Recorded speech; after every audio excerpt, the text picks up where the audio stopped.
dilakukan dalam kaitan dugaan korupsi pengadaan tanah di Pulau Gebang, Jakarta Timur. Komisi Pemberantasan Korupsi menjerat 5 tersangka kasus dugaan korupsi pengadaan lahan di Rorotan, Jakarta Utara. Kejaksaan Agung menetapkan 6 orang sebagai tersangka dalam kasus dugaan korupsi terkait tata kelola komoditi emas sebanyak 109 ton PT Antam. Bantah dugaan praktik pengoplosan Pertalite menjadi pertama. Korupsi bukan hanya soal mencuri uang negara, tapi tentang bagaimana seseorang mengkhianati amanah yang ia emban. Tentang hilangnya rasa takut dan pudarnya kejujuran yang seharusnya menjadi dasar dalam hidup kita.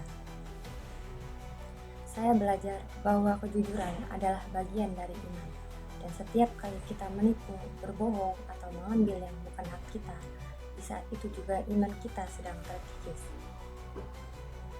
Gerakan anti korupsi bukan hanya urusan hukum atau politik, tapi urusan hati. Karena kalau hati sudah terbiasa jujur, tangan dan lisan pun akan menolak melakukan yang haram.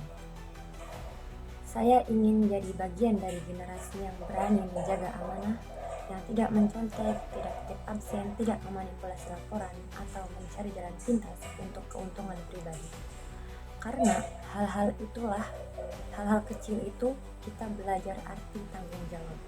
Saya Natasha Fatul Hawa mendukung gerakan anti korupsi bukan hanya dengan kata-kata, tapi dengan tindakan yang berangkat dari iman.